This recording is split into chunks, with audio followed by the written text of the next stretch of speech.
What's going on, guys, and welcome back to the last video in my Should You Play class series for all the classes moving from vanilla into the Burning Crusade. And today we are talking about none other than our Rogue class, a pretty controversial class moving into the Burning Crusade. And in this video, we're going to talk about all of the changes from vanilla into TBC for the Rogue class. We're going to talk about each specialization, strengths and weaknesses in PvE and PvP, and whether the Rogue is still worth playing in the Burning Crusade. So without further ado, let's jump into the first part, which is all of those changes for the Rogue class moving from vanilla into TBC. So in TBC, TBC brings big mechanical and balance changes for Rogues, okay? It just, plain and simple, it really does. So you get some new abilities like Cloak of Shadows, which is your 90% magic resist and removes harmful spells, which is a massive defensive move that Rogues get in the Burning Crusade. You get Deadly Throw, which is a ranged finisher that's a slow. You get Shadow Step, which teleports you behind your target and boosts your damage for, you know, a core PvP talent right there. Energy regeneration has been normalized, so it's a more consistent pacing for all of your abilities.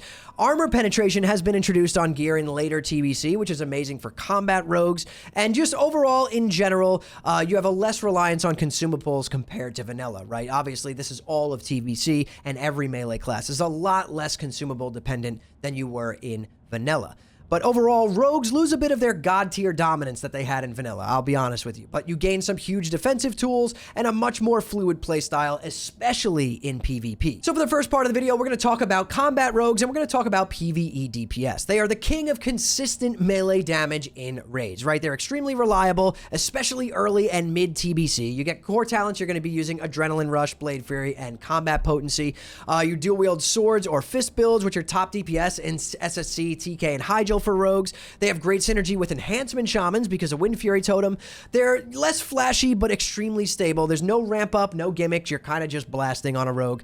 Your damage scales extremely well with gear, especially in later phases with high armor penetration gear. Early on, you're not going to feel that good playing a Rogue in TBC. Let me be completely honest. Single target, you'll do okay, but you're going to be like, this is not as good as it was in vanilla, and that's okay. It does take time to ramp up. You're going to want that armor penetration gear.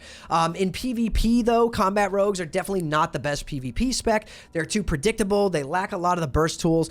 They can work in BGs for sustained pressure, but most players prefer to play sub or assassination in PvP for combat Rogues in TBC. You're not going to be playing combat in PvP, most likely. You can. There's a few things that you could kind of get to work, but it's not that great, right? It's definitely the best raid spec overall for consistent melee DPS for Rogues. It's simple and rewarding. It's definitely gear hungry, but it's one of the smooth PvE melee experiences in TBC. It's very, very simple. And you're kind of going to just sit there and hit your targets. Later on, when you get armor pen, it changes and you do a lot more DPS, but early on, it's going to feel a little bit lackluster. I'm not even going to sugarcoat it for you guys. Next, let's talk about Assassination Rogues, and we're going to talk about PvE first, right? This is the poison-based spec that shines later in the expansion.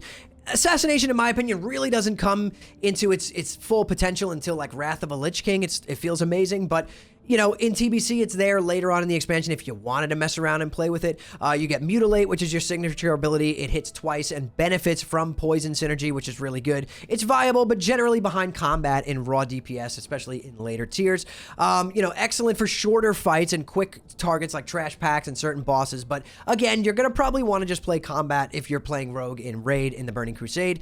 As for PvP, it has very strong burst windows with Mutilate, Cold Blood, Kidney Shot. It's a pretty deadly combo you can pull off with Assassination Rogues. Great synergy with Preparation if you're hybrid spec'd. It focuses on control, high crits, and poison uptime. It's easier management than subtlety. Let's be real. Out of the two specs that you're going to play in PvP, Assassination or Sub, Assassination is a little bit easier, but Sub is definitely better, in my opinion.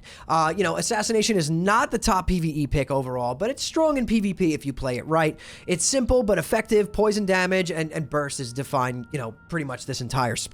It's good for players who want upfront face-to-face aggression, whereas Subtlety Rogue, which we're about to get into, is kind of the opposite playstyle of Assassination.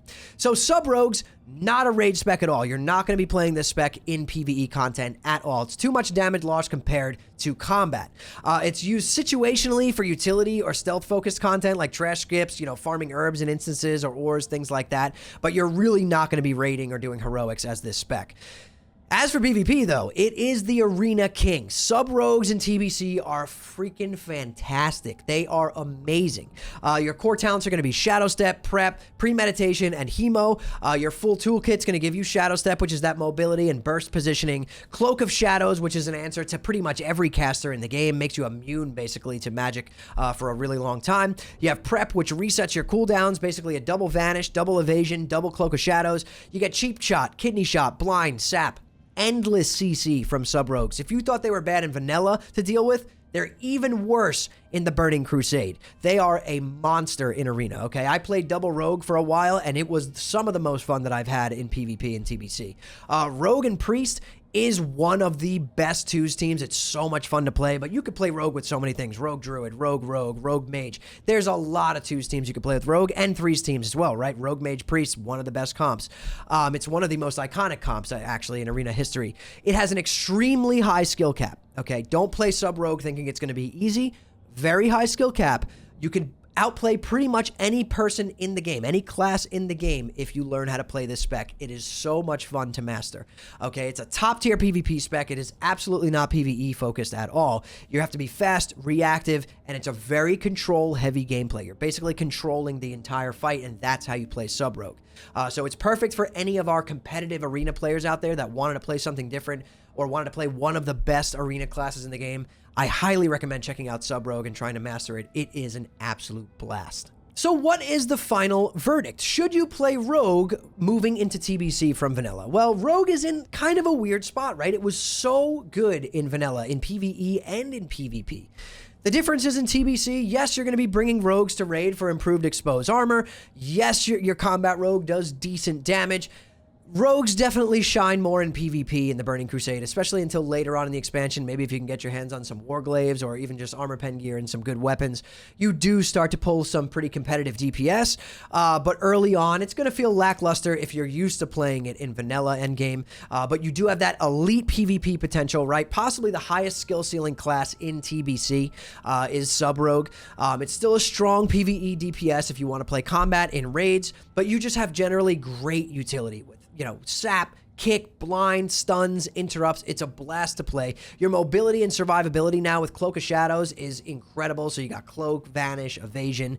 Then you could prep and do it all over again 2 times. I mean, I'm telling you guys, it is busted. It has strong synergy with group buffs like Wind Fury and Battle Shout in Raid and things like that, or even in Arena. So that could definitely make it so much better than it already is. I'm not kidding. Rogue is pretty much a god class in Arena in the Burning Crusade, and then you add in Wind Fury and other buffs from other classes, and it's just goodbye. There's no way you're dealing with that. But the cons are that it's no longer the undisputed best melee, right? You had Warriors in Vanilla and Rogues. They were like the best melee you could play. In the Burning Crusade, Rogues are not really there in terms of, you know, PvE content. You know, Warriors and Hunters are going to outpace them really easily in Raid, early on at least, maybe not as much later on, but early on definitely. They're very gear dependent, so they're weak early without good weapons. They're very cooldown reliant, and they have a steep learning curve in PvP. So those would be the cons that I put down for Rogue. But you're going to play a Rogue if you want to play a high skill cap class that really shines in PvP. If you're going to be focusing on PvP a lot in TBC, I highly suggest checking out Sub-Rogue. You probably will really enjoy it. You're going to dominate in arenas, and it's just a ton of fun. Anyway, I hope this video helped you guys make your decision whether or not you want to play Rogue moving into the Burning Crusade. If I did, drop it a like. That helps me out with the algorithm. Follow me over on Kick at kick.com/hammerdance. I stream Monday through Friday at 8 p.m. Eastern, and subscribe to the channel if you love Classic WoW just as much as me and you're excited for the release of the Burning Crusade yet again. But anyways, guys, thank you all so much for watching and listening in. I'll see you all in the next one.